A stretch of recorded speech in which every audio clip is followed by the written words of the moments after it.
We're getting there. Mm-hmm.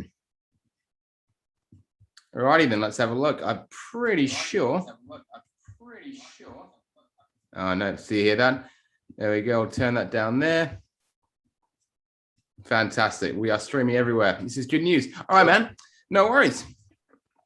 Well, welcome back, everyone, to the Coaches to the Moon podcast, where we are talking about the business of coaching. As usual, my name's Alex Morris. I'm really excited to be joined today by Allan Foulkes. He is a native Englishman like me. He's been running seven-figure businesses for well over 20 years now, and he's recently launched his own digital trading course, Educate Traders. Allan, it's a pleasure to have you here. Yeah, thanks everyone. Me too. Hi Alex, how are you going? Really, really well, thank you. You are up in Queensland, but you're an Englishman like me from the Wirral. You enjoying the move? Yeah, well, I've lived between both for many years, so I've been very lucky to have two passports and I've got my family. My dad's still over there. He's 92. So up until the pandemic, I'd spend 6 months over there and probably 4 months over here and a couple of months traveling in between, sort of make it interesting. But with all that, that's changed a lot of stuff. So obviously, I've changed my tack, I suppose. That's why we're here. I'm sort of doing what I wasn't doing before when I had a big business. I had lots of different components and different people doing different things, different skill sets.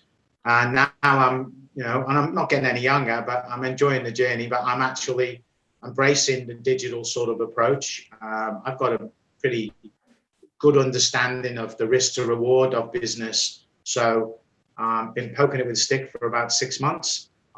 Learned some stuff that got me quite excited, and then jumped in and started marketing, building content, and just putting all the pieces together. And I've hit a lot of the KPIs we were sort of discussing along the way. I've sort of managed to hit. There's one or two I'd like to improve, as always. But ultimately, I'm quite surprised that, considering that the office I used to have a room full of telemarketing girls. We had to pay for the phones, pay for the rent, pay for their wages, pay for their super. They're all on the phone creating leads. Then they'd get handed to the admin who would send out all the emails and make sure the people got contacted and stuff got sent out. Then they'd go to the sales guys, and the sales guys would call them up, and eventually, hopefully, they'd go to a demonstration. So the demonstration guide, and then there would be a sale. All that's gone, all them people, all them pieces. And the thing about Australia is a bit different than the UK. Is wages are very high here. So if you've got a lot of staff, you've got a pretty large wage bill.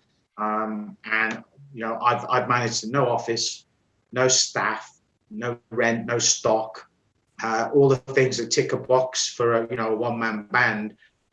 It makes it quite exciting. And the payoff diagrams are much, much bigger because I don't have to pay for all that. Once you get it up and running, it's like priming an engine. Once you get it going and it starts turning over, and you put your foot down, and you can do that and scale it much better. Because if you're going to double your output in an office, you've got to get twice as much space, twice as many girls, twice as many admin, and twice as many salespeople. So you can't move very quickly. There's no scalability in it. It's like a big lumbering dinosaur. Digital marketing's been really interesting. When I was saying before, the biggest thing that I've found is that I've got nothing to do sometimes, and I'm feeling a little bit. I'm sort of doing stuff for the sake of it because I feel guilty because I've got nothing to do today, because I've got some calls booked in the evening. So I market mainly into the UK for a couple of different reasons. One is obviously I do intend to go back and spend some time with my dad. He's old and he needs looking after a bit, and I'm meeting my best mates. But ultimately, I've got kids and grandkids there. All my children live in the UK. They've got kids and stuff. So I've got a big tie to the UK. I like the football. I like beer. Being honest. And Australia is the best place to live. So I've sort of got. And when you go there and you come back, you really miss the bits about Australia you missed. So being digital doesn't affect me anymore. I can be anywhere and make money online. So just as long as you've got an internet connection, you're usually all right. So I'm really happy about that bit, the flexibility. All that stuff is just really interesting, really exciting. And the great thing is, if something's not working, we just stop it and start something slightly different. You know, like what we call like a split test or an A and B test, or so we've been eliminating things that don't work. We'd spend 6 weeks finding out something didn't work, paying all the staff. So you know, your wages bill is 50 grand a month plus your rent, and to do something that isn't working quite well, that's a huge impediment to being successful, to even get going. Whereas, you're right. Well, I'm just going to agree with you quickly and jump in, because you're completely right about. I started off in hospitality, so my first business, I owned a cafe back, I don't know, when I was 23, and so that my only real soiree into owning brick and mortar was that cafe, and that was a small operation. There were 3 of us, 2 partners and 1 member of staff, and even there, you know, we both, I think we paid 40 grand for the cafe, and then we instantly had rent, we instantly had gas bills, produce bills, coffee bills, staff bills before we made a cent. And then we were making our money $3.50 at a time selling coffees. But everyone was thinking, well done, you've got a business. But when I opened my first digital business, and people don't fully understand it, they think, oh yeah, this will be a bit of a fart in the wind. This will go away pretty soon. And no one congratulates you so much. They think it's a bit of a side hustle and nothing really serious. But what you just said there is that the benefits of having a leveraged online business are astronomical. And I wanted to actually just ask you if you could pinpoint a couple of things, because you did say you used to have a company with 3 offices, 50 staff, you know, lots and lots of costs and moving pieces. Can you think of one thing about running a massive brick and mortar business that was actually better, that you actually preferred to digital?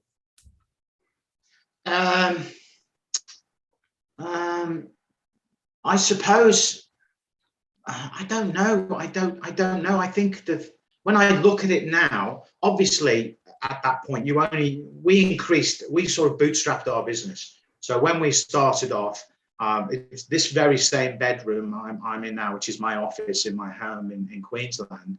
I live rural, right out in the middle of nowhere. So I work from home. It's great. I'm very, very blessed, very lucky. And I've always got gratitude for that. But we had my other partner lived on the Gold Coast, which is about 100 odd k's from here. And he would sit in his office, he'd make all the phone calls and he'd book the customers and stuff. And he was the marketing and the sales, and I was the product. I looked after the customers and the customer service, and I did the BAS and the tax and all that sort of. So anything like that I did. He just sold stuff. And then when we made some sales, we perfected the method. And then the first thing we did was say, right, where do we want to take this? So we said, right, well, we need an office. So straight away went and bought a tiny little, we didn't buy it, we just rented a tiny little office. And we basically just put 3 of him for both sides. So we hired 6 staff. Now at that point, I was still doing all the other work. So effectively, we scaled that part of the business first and got the sales up. Then I got a little bit busy. So then we bring someone in. You've met one of the guys I brought in, which was Derek. I actually hired him to help me out, and we've been firm friends ever since. So we've been in lots of projects together. So we sort of scaled it like that. And I suppose we got to a point where we scaled it quite quickly. It was doing really well. I mean, the business turned over 8.5 million Australian dollars over around about 3 or 4 years, but most of it was ending sort of like a 2.5 year period. And the problem was we couldn't, someone's called on my phone, which is very unusual. We couldn't turn it off and go, right, stop. We couldn't go on holiday. We couldn't, we had lots of clients to look after. We had staff to pay. We had office. So when we decided to the marketplace was changing drastically. There was lots of bigger players coming in. We were the first guys doing what we were doing. So we had an open slather for about 2.5 years. We had to plan to shut everything down to get it smaller because we couldn't find the staff to take it to the next level. Yeah. Every time we did, we sort of got to a point, what would you call, like a glass ceiling, where we couldn't get any more money out of the business. And in fact, at that point, it wasn't even the most profitable that the business was when you look at it on a performance curve, what we were paying to what we were earning. So we did well out of it, but we never got really rich out of it because the business ate everything up. Yeah. But we were greedily stoking the fire, trying to make it grow faster.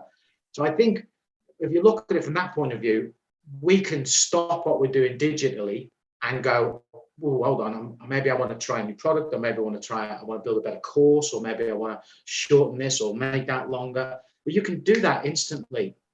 Whereas a big beastie, it's like the difference between a jet ski and one of them big petrol tankers. We just couldn't turn the thing. You couldn't stop it. You couldn't reverse it. It just plowed on, and you couldn't really do much about it. And if we had a donut where you don't make a sale in a week, we were basically 60 odd thousand, maybe more with the rent and stuff, down the tube.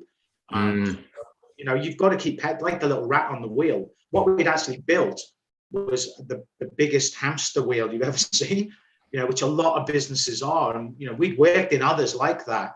And we got experience working for other people. We got experience building stuff and not knowing what to do with it. We met marketers who all had great ideas, and we met sales guys who always said, it's all about the sales.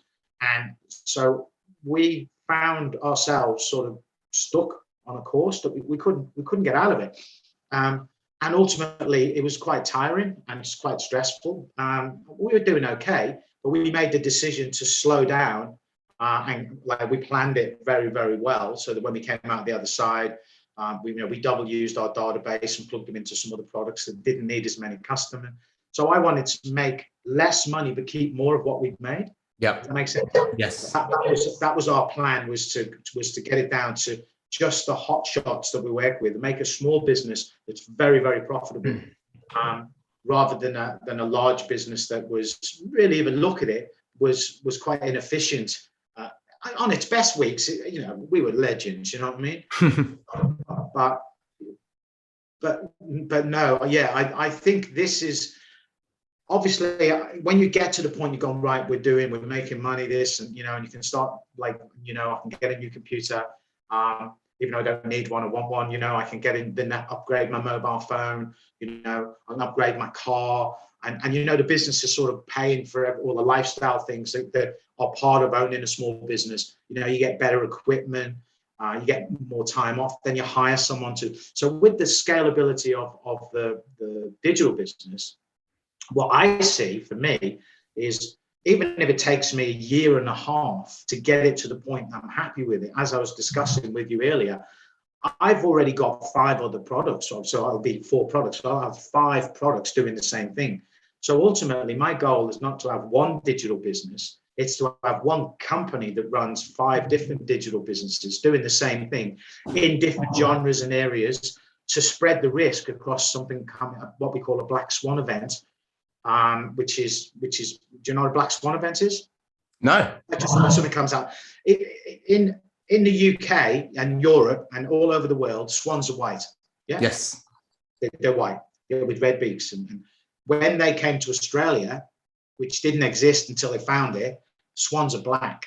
So just out of the, they couldn't believe it. Like, wow, they're black, obviously, because the heat, the black reflects the heat. So when something in the financial market happens that's out, that you just don't know about, literally just bang, gone. That's called a black swan event. It means that you can't plan for it. It's just out of the blue.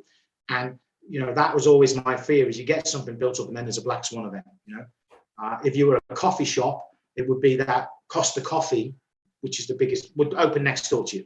Yeah. Yeah. And, or that other one, the American one that says Starbucks. Yeah. Starbucks. Yeah. So if one of them open next door to you, you're screwed. And you might not know that it's going to open until suddenly the sign's on the door and you're going, oh my God, in 3 months, we're going to have no customers. So that's a black swan event. So my argument is, I can now try different things. The scalability of this, when you get it to a certain point, instead of just going like that, it's going to go like that. It's going to take it straight off. 5 different prongs. And some of the products are going to be, $50 products. where you're not making a lot on them, but you've got no support. Some of them are going to be, £8,000 to £10,000 products, where there's a lot of intimacy in the relationship building business that I do, because I'm more of a coach than I am a trainer, because most of what goes on with my business is in the 6 inches between people's heads. Yep. So I'm sort of like a like a street psychologist for traders is really what you are. You can teach them stuff. You've got to manage their mental capacity to continue to build their trading business. And so I've got sort of little product ideas and medium. And so that's my idea. And I don't think that you would have the flexibility to think like that using a traditional business, because you've got to sort of do all your R&D. And yep. With this business, I can do it all and play around with it in the background, because my costs are so low. I mean, I live at home, I work at home, and I'm not getting beat up by, oh my God, we've got, it's the middle of the month and we're behind. It's not as, you can be a little bit more sort of like, oh yeah, okay, yeah, that's all right. I'll try that again. I'll give that another go. I'm a lot more, because the prize is so big, because the cost of running the business is so small. Yeah. What I call in trading, the risk to reward is monstrously different in digital marketing than in any other business I've come across, and which has kind of gobsmacked me at first. I went, all right, this looks all right. And it's not as easy as you think. Obviously everyone sells you on the idea of, oh yeah, plug into here. You go online, I went through a lot to find the right information, as you well know. I paid for some of it. Some of it I did off my back. I've had a couple of very good friends who are big into digital marketing, who have been very successful. So our paths have, come back and cross. And we sat down and had a beer, and I said, I think I'm going to get into something new. And he goes, oh, yes, so am I. I said, what's that? And he goes, digital marketing. I nearly fell off my chair. I was like, wow, yeah, okay. Have you been listening to me or something? But what it is it's the obvious place to go. You can be like, I'm 58 now. I'm a healthy and fit 58. I'm like a lively 35-year-old. Play golf, drink beer, have fun. I'm good with customers and everything. So I know my stuff I know. I didn't know a lot about marketing, and I always had salespeople in there. So my hurdles to jump for me were very obvious.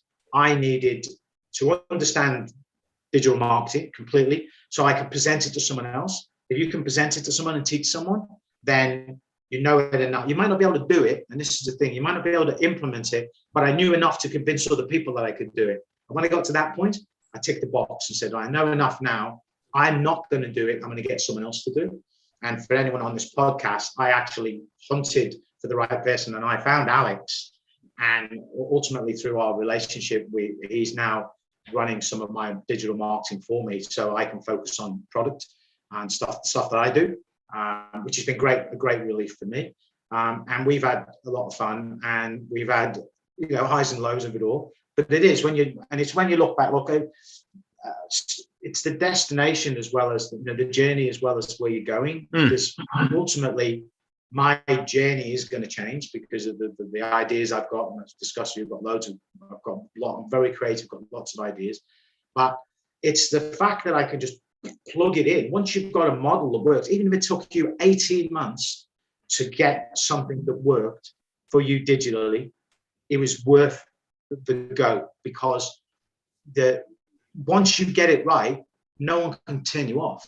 You know what I mean? And that's the key. You can fuse yourself with the internet.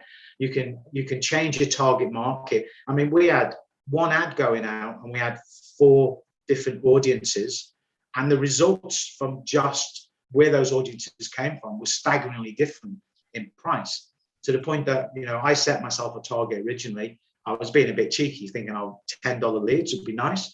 And so I said to my wife in the background, look, if it gets above $25, it's not going to work. It's going to be too expensive. And we got down to as low as 6 and 7 at times, and averaged out across and a lot of trial and error as well, where we were paying over the odds because we were trying new stuff and turning it on and turning it off. We got down to $15 a lead, which in my business is like staggering. You know, originally we'd have to buy a lead, a name and an address and a phone number, then get someone to phone it and pay them, then get someone to send out stuff and pay them, then get someone to try and sell it and pay them. And we were working on a 1%. So if my lead's 1%, if I can convert at 1%, I'm laughing. If I convert 2%, I won't be able to spend the money. You know, I really won't, you know. So it's quite exciting and it's quite scalable and it's new and it's interesting, frustrating as well. We've had a few run-ins with Facebook. They keep turning our ads off, which was when we first started. And it was something really, really silly. We hadn't done anything wrong. It was just something to do with, we had an Australian account. We had a pound sign in there. So we had, if we wrote pounds, they let it go. And if we put a pound sign, the robot closed it down. We couldn't work it out. So it was like, it's like you're going out into it's like going out into a forest. You're going to encounter different things than if you go in the ocean. And that's sort of what it's like for me is, you know, it's a completely different environment. Although all the principles of business are the same, what I have learned though, more than anything, I think that is about the KPIs. You know, the in-out ratio. That I saw it as if I can put one in and get 3 out, or one in and get 2 out, or one in and get 4 out, I'll put 1,000 in. You know, I'll put 10,000 in. That's been my attitude from day dot, and I'm not going to get that from any other type of business. I couldn't now, with what I know, go and open a traditional business. I've been completely hamstrung. I would have to find, hire, train, get a phone, just the whole lot. It's like, why would you bother? You know, why would you bother? You're better off doing this. And it's just been really interesting from an old bloke who's done it the other way. I've been introduced to it because we did direct marketing through emails. So we do blasts to franchise businesses and stuff like that. So we paid for that. They would get an email, and we had a conversion rate of 1% in England, and the leads cost us £10. So it cost us £1,000 for a sale. Then we had to pay £1,000 to the salesman, and then we had to pay the 2 principals our wages. So, you know, when you add all that up, it was effective. We could do it sort of a little bit like I'm doing it now, but we didn't have the scalability. We got to a point where we could never, ever, ever create more than 600 leads. The quality of the leads would fall and the price would go up once we got above 600. So the business was capped as a small, good work from home business. I was doing really well, making good money, but I couldn't make any more. And that was it. You know, so it was like it had a ceiling. And that's what I keep finding when I find these different businesses. There's a point where, and it's not so much that you can't spend more and make a bit more. It's the performance starts going downhill. Yeah, there's always a sweet spot, right? With marketing, there's a point where you can scale up and spend more on your marketing, and you get more leads, and they get cheaper. And then at a certain point, and you never know when it's going to be, it starts to slow down again, and it's like that S curve where it goes up, and then it comes back down again, and then you need to stop, pivot. Then you need to go back up the hill again, don't you? You need to, and you know that's what I'd worked that out with the other businesses, and I'd work it out. So the last 3 businesses I'd used, it's called a grouse curve or performance curve, and I use it in a lot of what I do as well. So I'm very au fait with all that sort of language. So, but with this, like now, like really, I'm so far from getting to that point at this stage. I can just keep adding more and more money, you know, as we perfect things. So that's what excites me the most is that, you know, I can spend a lot of money on marketing once we get it right, that we can then, you know, incrementally. And as you said, you don't just double it or treble it or quadruple it. You grow it incrementally so that you can manage those relationships and you build it up. And then you find where your sweet spot is, and then you automate most of it. And, you know, that's the dream of being able to. And then the only time I open my mouth should be to talking to clients directly in scheduled appointments where they've said, please, I want to speak to you at this time. You know, I was getting up in the morning, and there would be 5 appointments for that evening, because I work from 4 o'clock in the afternoon till about 9 o'clock at night here, which is 7 o'clock in the UK morning till lunchtime. So that's the hours that I have my training with my clients, is in the morning. That's when the markets are open and stuff like that, because I'm in financial education. So that's all cool. It's like, I get up, I have a cup of tea, make sure the wife's all right, check out, the gardens and everything, find a few jobs, got to clean the pool today, yesterday I cleaned my car all day. It was like really cool on a work day, you know what I mean? It was madness. And then I've got people to speak to booked in. And then some of them don't turn up, so you reschedule them and stuff like that. But you've got something specific to do that's the sort of money shot is to talk to people, getting them, and that's all done for me. And that was the bit that's been the most interesting is like when I get up and my calendar's full, I get up when I've got people that I've got, this one I've got to do a second session for, the kill shot, which is, obviously to try and get some money out of them. I've got some training for people where I'm there's a couple I'm nurturing along that are just taking forever, but they're still in the pipe, they're still in my sales pipe. It's very interesting. I'm very excited about the future. I do get frustrated because I always like to go too fast. And I've also been very guilty of just working for the sake of working because I don't know what else to do. So I've created 4 courses in the time while I've been messing around, 4 different courses. One leads into the other. So that's sort of like 2 halves. But the content side of it, I can always keep ahead of the client. So I've stopped doing that at the moment, and I've started to accept that this isn't a full-time business. I take Tuesday off, as you know. Tuesdays play golf. I play golf every Tuesday, and I play golf every Saturday. And I take my wife out on Thursday, and we have to go because we live rural. We go shopping, so you have to do everything. I'm getting a Pfizer jab. We're getting, we go to the beer shop. We go to the fruit shop, and the veggie shop, and we go to the supermarket, and we go to the chemist, and we do all of that in one day. So if we're going to town, we have to do it all. So I don't work on that day. I might come home and make a phone call. So it's like a 3-day week. It's like, I'm sort of looking over my shop, feeling like where's the boss who's going to tell me off? But I'm the boss. So yeah, I've got used to that now. That's the one advice I'd give to people is accept that the business is different than the business that you've been doing. Try and be more productive, and don't just go and do stuff for the sake of doing it. If it doesn't need doing. That doesn't mean don't do anything, but it means you can find yourself just doing stuff for the sake of doing stuff, which I was. So yeah, it's good. It's interesting. The internet's a very leveraged place, and I think people come from employee jobs where they work for an hourly rate, or they have to put in a certain amount of hours per week, or they've owned a business where they do have to do a lot of stuff. And so when we get onto the internet, and I'm very guilty of it, we put ourselves into a lot of tasks that don't actually make us any money because we feel like we should.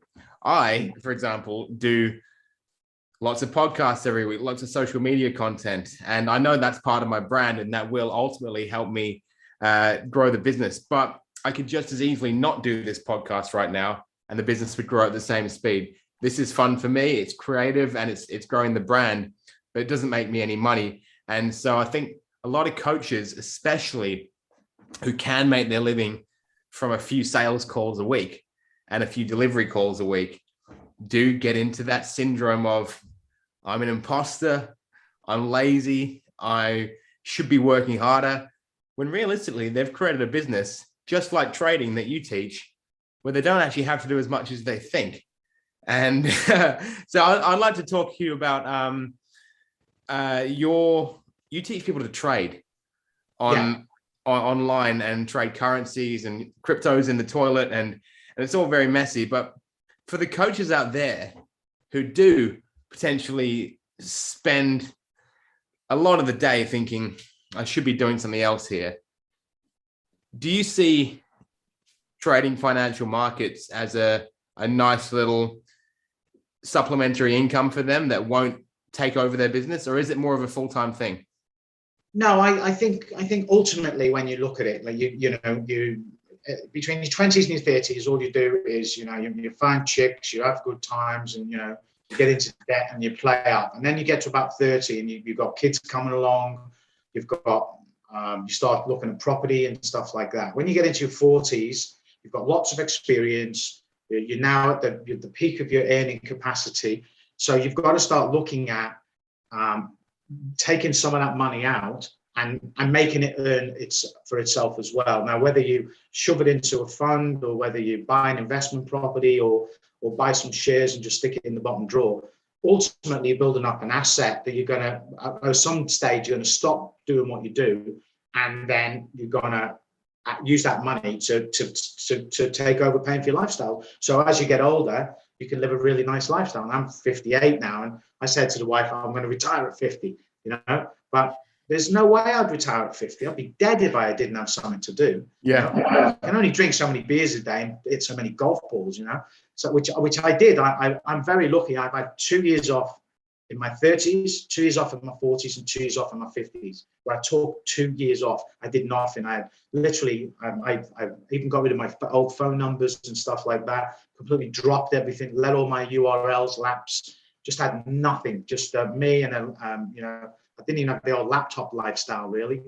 I've been very lucky with that. And then it's boredom that's got me back on track. And then I've started looking at it and going, the first thing I usually do is start, get my computer out and start trading, because straight away it's straight into the market in the main vein, straight in, and you're making money again, and then you get interest, and then I start talking to brokers, and I have relationships start building, and have a chat with old friends, and you're back on the bandwagon again, and then you go, right, well, because I want to double dip. I make my money from trading. I want to sell my skills, which is what a coach does anyway, and I do treat myself as a coach more than just like a product.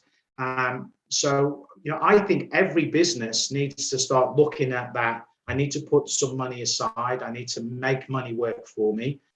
You can't rely. I've got a very good friend of mine. His eyesight's going, and he's a very good trader. He's one of the traders that I was telling you about, that we've got 12 traders, one of the better ones. And he's not that old. He's about the same age as me. His eyesight's going. So suddenly he can't trade anymore. Now, he's done this for 25 years. So as a coach, you could have something in your life that stops you, an impediment that stops you doing what you're doing. The whole business stops overnight. So you've got to have other irons in the fire that might not replace your income today or tomorrow, but would be something that you could, for example, work 3 or 4 hours a day, 3 or 4 days a week in and around what you're doing. And mainly sitting in front of a computer placing trades gives you a lot of time.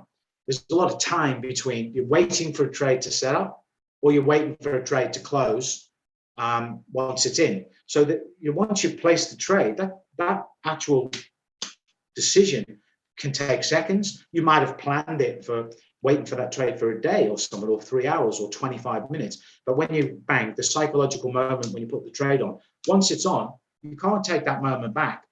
So you're waiting. So there's lots you can put a trade on, leave it over there, and then go over here and actually work on this computer and get all your emails done and stuff like that. So it can be very productive in adding an additional income stream, adding an additional sort of level of, and also intelligence as well. I think it keeps your brain active.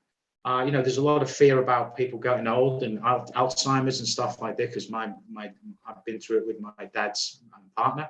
Her head just rotted, literally, from the inside out. And it's scary stuff. So stuff like this keeps you involved. It keeps you all your brains wiring. You make extra money, and if you get it right, it's a little bit like digital marketing. It's one of them things where, with the click of your mouse, you can go from putting 1 on to putting 10 on. That's the difference. 1, 10, 1, 1,000, 1. There's very few things where you've got that scalability. So ultimately, you can start placing bigger and bigger trades with the same amount of risk. You can the whole model works very almost like the digital marketing model. They are sort of, because when I talk to you about it, I simplify it very much because of my background. But anyone can learn how to do something that can supplement what they're doing, and they can fit it in. Is going to benefit them. I know some people that work in a specific industry and job and hate it with a passion. Not because it's bad, but just because we've been doing it so long. There's no excitement, there's no interest, it's just routine. Whereas trading is pretty stimulating. It's pretty exciting when you press the button. So there's the jolt of life, the things that the job doesn't provide, which is the routine, just bland routine kills you. With trading, there's that extra spark as well. So it gives you a real stimulation. There's a real sort of pleasure from making money from fresh air effectively as well. So it's sort of an ego booster. And not if you start today, you're not going to learn to trade in 5 minutes. That's the trick. But you've got to start somewhere. It's like public speaking. People say, because as you know, I talk until someone says, "I'll shut up." Oh shit. Yeah. but ultimately, when I first started out, I wasn't a public speaker. In the end, I just used to get people who were on the stage and literally push them out of the way because I couldn't do it. They didn't know what they were talking about. Mainly, they didn't know what they were talking about, but I did. So I'd get them off the stage. I'd do the talking. I didn't care what people thought about me. So I was completely oblivious to public speaking. I just did it. And people would go, "Oh, you're really good at that, aren't you?" I said, "Well, yeah, you're an idiot. You don't know what you're doing. This is how you do it." And so my business and my confidence, I sort of took a leap. One day, went from there to there, and just said, "Oh, just give me the mic. I'll do it. I'll do it. I'll do it." And my trading was the same. I started trading. Someone taught me. I didn't teach myself. I started trading in 1987 in the 87 crash. I moved to Australia in the April. And by October, I'd lost pretty much all the money that I'd accumulated to come over here. Great. Overnight, it was gone, as you do. Yeah. So, and I thought I was a legend. I didn't know anything. I just bought some stuff, it went up. I bought some more, went up, piled everything in. Yeah. And from that, I learned. I don't really know very much about this, and I went out of my way to become good at it. My argument was, I just want my fucking money back. Honest to God, that is exactly my attitude. So I went out and learned about it. Eventually became an expert, and eventually turned it into a product and a brand, and became quite well known.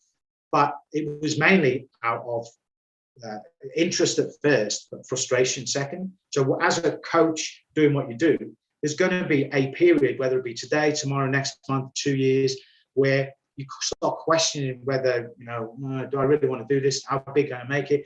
And you need another iron and another fire, an investment of one sort or the other. You're going to buy a house. Once you buy one, you tend to buy a couple. Just if you can, if you've got income and you've got means and you've got equity, it's a long-term, slow investment, but it's very good. But you can't buy half a house. You can't go out and buy the toilet, you know what I mean, or the garage. You've got to buy the lock, stock, and barrel. And these days, you're talking especially where you guys down Sydney and Melbourne, it's like, everything's got a one in front of it. Even little things have got a one in front of it. So, but you can buy $1,000 worth of something. You can use $1,000 and train yourself to trade it as if it's $10,000.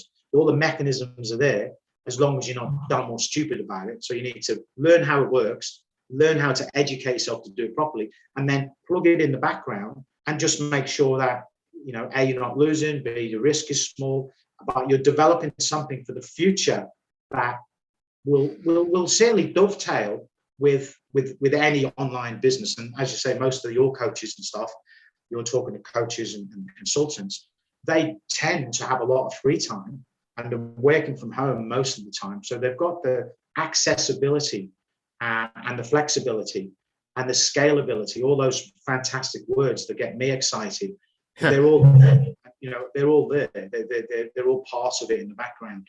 So yeah, I think ultimately, I think everyone should dabble in it and have a go at it. What I've put forward is a way of doing it so you don't lose any money at the beginning, which is basically to get them not like a bit like herding cats, they're all over the place. So you just sort of get them go in one straight line. Yep. And the measurement of your, very like what we do about the KPIs on the lead cost and the cost per appointments and stuff like that, cost per sale, all that sort of stuff what you do in your normal business. It's exactly the same as that. You don't put your real money in until you prove you can do it. And because the technology is so good, you can learn. You can learn all about it with no real risk. So I don't really see any, apart from a bit of effort and investment in time, I I see it as a great way for people to start learning. It just opens your mind up to lots of different stuff. You know, you do go on a search for information, for knowledge. You know, why does that work? Then you go and do a bit of research. Wow, look, there's not just one of them; there's 8 of them. Mm-hmm. Wow, and it just sort of leads people into areas, and it gets their brain going, because it's also not how much you make; it's how much you keep in your business. So if you're taking money out of your business and that's making money, well, exponentially, that's going to have a bigger impact on you, your family, and when you can pull the pin and have 2 years off, you know, pull the pin and buy a boat and go fishing for, you know, the stuff that we all want to do. And very few people do, by the way. You know, I know people that are on really good jobs and really good money. I play golf for them. And I say, do you want to play golf tomorrow? Can't take 2 days off in a week, you know. Well, I can, you know, and that it's that freedom. And it just opens up another door, and it might not be your main door, it might be a window.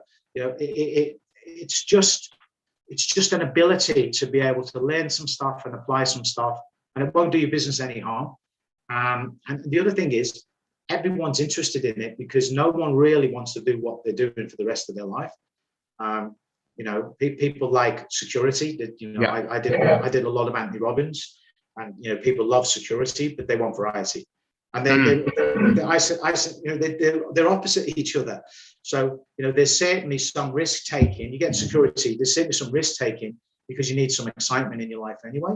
And you need significance, which is why I like coaching and I like presenting, because I get a lot of significance out of being the one everyone's looking at, and being the ones everyone's listening to. My opinion is important. So therefore, I get significance out of what I do. I get security out of it. And every day is a bit different because I'm chatting away and with different people. So I also get variety, you know, and they're the things that start to make it up, and learning new skills and trading and stuff like that. And you're going to fall across it anyway at some point in time. Yeah, it's going to fall on your lap, you know, whether it be an uncle bought Bitcoin or a mate of yours, but like the young kid at the golf shop. I go down, he's only 16. He did his first crypto investment and he made $600. And he's probably only on about $12 an hour. They hire him because he's cheap, because they'd have to pay an adult $30 an hour. Yeah. So they hired this kid. He's very clever. He's at school. He's very good. He bought his first crypto investment and he made loads of money. But for him, I think he put 100 in and he made 600. Yeah. So excited, yeah. And you know, the next thing I hear is dad's now investing in crypto. His dad works, like, he's got quite a high up job, works for the government. And so his dad got in because his son made £1. You know what I mean? So it's just like, you don't know when you're going to be, this stuff's going to be put in front of you, but it will. You know, yeah, it ain't I can tell. It ain't everywhere. Crypto is trading, it's investment. I think the internet is the future, and I think that you're a great example of someone who's come from traditional. You've come from trading before it was on the internet. You've come from trading before it was crypto. And just like your marketing, your business, you've done it all before you were in digital. And now you have a great understanding of the possibilities of digital, and, you know, lower barrier to entry, but doesn't mean you're going to succeed straight away. It means lots more people are trying it. Not as many people succeed, but it does mean there's flexibility, scalability, and the ability to do what we're doing right now, just have a chat. So from home. Yeah, from home. It's fantastic. So I'm going to call it there, because I know that you're a guy who can. I'll talk all day. Well, that's why, you know, you did seminars, and that's why you train people, and you've done so well training people for 20 years. But there's some advice in there that I want people to be able to go away and absorb little parts of it at a time, and then we'll have you back for another one, because we're all busy people, and I think if we can give people a few snippets that they love to listen to, and there's been a couple in there when my brain started ticking and I need to go back and listen to it again. So that's where we'll kick it for today with Allan Foulkes.